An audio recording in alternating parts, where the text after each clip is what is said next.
everyone, welcome back to another video on Euro 2024. It's round of 16 predictions, and it is Switzerland versus Italy to get us kicked off on the 29th of June, 5 PM. It's going to be a close game. Switzerland, well done finishing in second, and well done for getting a draw against a Germany side which could easily win Euro 2024. Fantastic. It's going to be a close game. The Italy side that we knew back in 2021, I don't think is the Italy side now. Overall against Spain, yes, they only just about lost at 1-0 against a very good Spain side.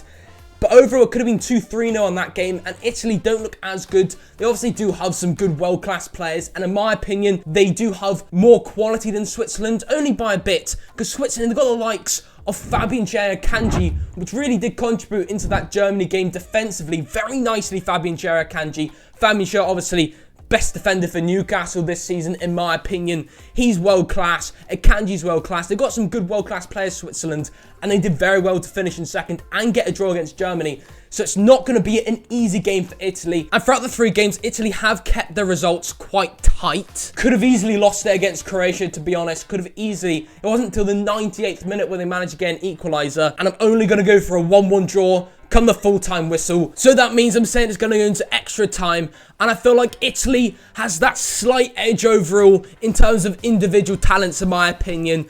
And it'll be a corner for Italy. And Bastoni, in the last game against Croatia, had a couple of header opportunities. This time he'll have a header opportunity and he'll put it into the back of the net. And Italy will go through to the quarterfinals, 2-1 up overall, 1-1 in full time, and 1-0 through extra time. Let's move on to the next game. Germany versus Denmark, played a few hours after this Switzerland-Italy game at 8 PM, still on the 29th of June. And you know what? I don't think it's going to be a walk in the park for Germany. And I feel like Denmark, they showed more desire than England when they played them.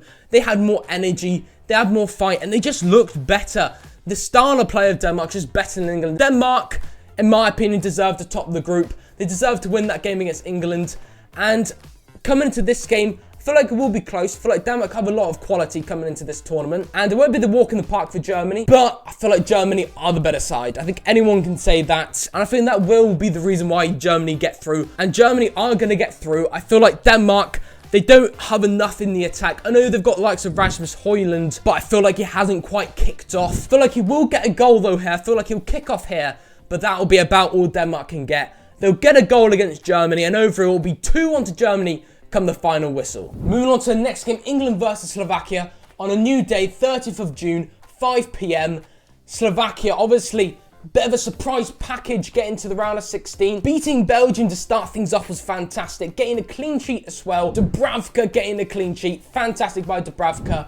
But England looking a bit meh. You know, 0-0 draw against Slovenia. What a boring game. But you know, I've noticed a pattern in that game. The first 10 minutes of that game, we looked up for it and we looked pretty decent. I was like, is this a New England side? But then for the rest of the first half, after the first 10 minutes, we went back to playing statue football. And then in the second half, the first 10 minutes, we looked up for it, creating opportunities after opportunities. And then we just stopped. And then we went back to statue football again against Slovenia.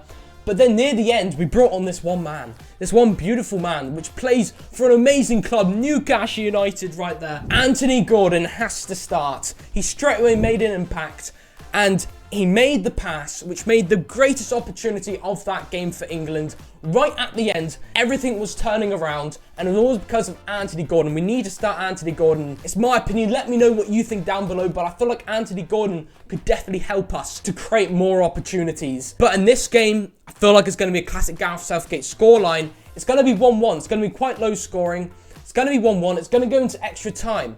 And I feel like I said, for some reason, when we have a break, the first 10 minutes, we seem to be energized. And I feel like the first 10 minutes in extra time, we'll get something and we'll be energized and we'll be straight away there and we'll get a goal just about. I feel like it'll be an own goal to Slovakia. It'll be a fluky goal, but nonetheless, it'll be a goal. And we'll go through to the quarterfinals only just about, very unconvincingly, 2-1 up, 1-0 in extra time, and 1-1 after full time. Moving on to the next game, it's on the 30th of June, 8 PM. It's Spain versus Georgia. Georgia, well done for reaching the round of 16.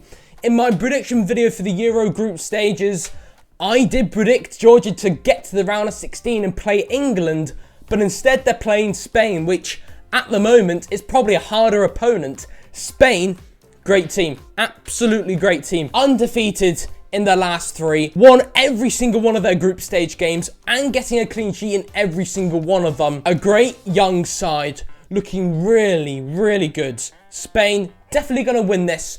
Last time these two teams met was back in November, where Spain did win this 3-1. Fun little fact here is actually the top goal scorer in the entirety of the Euro 2024 is Georgia's. I'm not going to pronounce that second name, but Georgia does currently have the top goal scorer.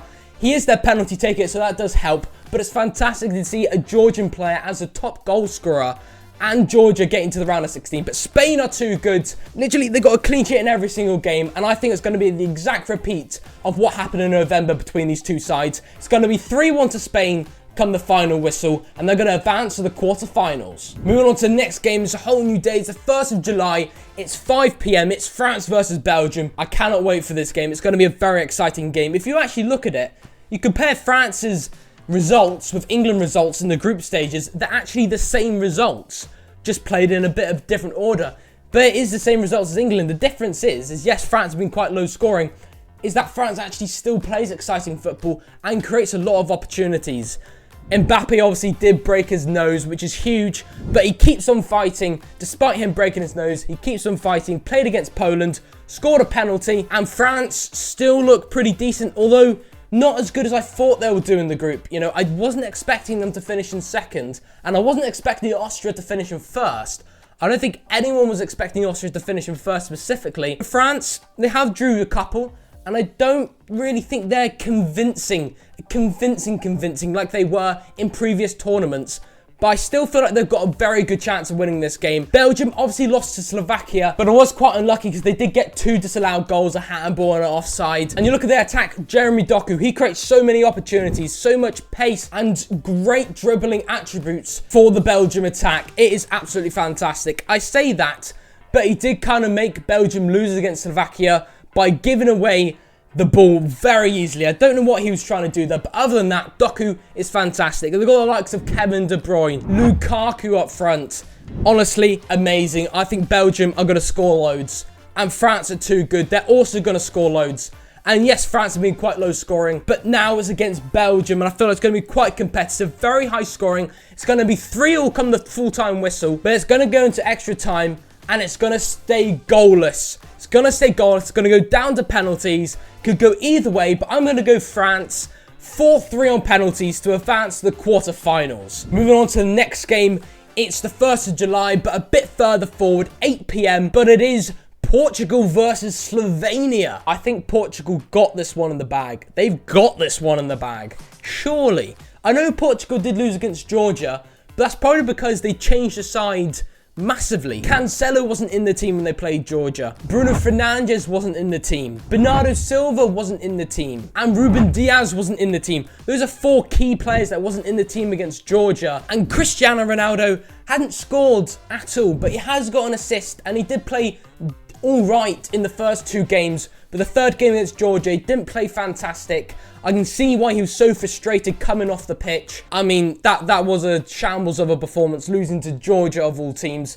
But they still did create a lot, and it's probably because they changed the team so drastically. Maybe he's resting the players, Portugal. But coming against Slovenia, if they do change up the team back to how it was for the first 2 games of the group stage, I think they've got this one in the bag against Slovenia. Sorry, Slovenia, but you're not making it any further. I know you've got the likes of Jan Oblak, so it's not going to be a thrashing because you got Jan Oblak in goal. I am going to go 2-0 though to Portugal. Quite comfortable come the final whistle. Moving on to the next game, it's the 2nd of July, 5 p.m. Romania versus Netherlands. Netherlands lost 3-2 to Austria. Virgil van Dijk, when they played Austria, not just Virgil van Dijk, the entire defence was a bit meh.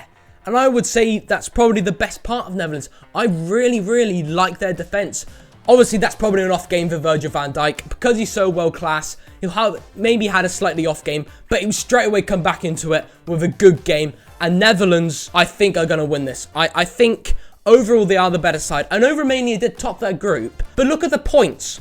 Every team in that group had 4 points, so it could have gone either way at the end of it. All the teams there had 4 points, but Romania did do well to score 3 goals against Ukraine. And I don't think it's going to be a walk in the park for Netherlands, considering Netherlands have been a bit meh. They did get a good draw against France, but they were a bit meh when they played Austria. I feel like Romania can score a couple of goals, but Netherlands, with Simmons running like that, driving the team forward, linking up with Gakpo really well. Yeah, I really do fancy Netherlands' chance. I know they weren't amazing in the group stage, but that's just 3 games. I feel like coming into this game, Romania, 2-0 pip to you. I'm sorry, but Netherlands have got better individual talent than Romania. They're going to give it a good go, Romania, though. They are going to give it a great go, but I'm afraid it's going to be very high scoring. It's going to be another 3-2, this time 3-2 towards Netherlands come the final whistle. Moving on to the last game, still on the 2nd of July, but 8 p.m, Austria versus Turkey. I'm going to apologise to Austria,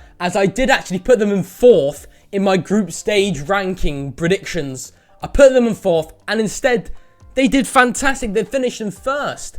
They got 6, they finished above France. That is crazy. Well done to Austria, and they looked good. It wasn't fluky, they actually looked strong. Sabitzer, genius against Netherlands. Genius against the defence. Austria look really, really good. And for some reason, there's something in the back of the mind that they feel like a premium team. Sorry, Turkey, but I would have said this would be a closer game, but there's something about Austria that I just feel like they're going to absolutely batter Turkey. I feel like they just look so good, Austria. I'm a fan of Austria, and I think they will batter Turkey. I could be a mug for saying this. Turkey fans, in the comments, be nice, please. But I am going to say 4-0 to Austria. It's a huge shout, but to be honest, I'm going to have to be tactical with the predictions because not all the games are going to be 2-1, 1-0. You know, your classic results. I need to go for something wild if I want to actually try and get these predictions right. So I'm going 4-0 to Austria. Come the final whistle. That is the end of my predictions for round of 16. Hopefully you enjoyed this video. Hopefully you enjoyed your day. And come on, England. It's coming home.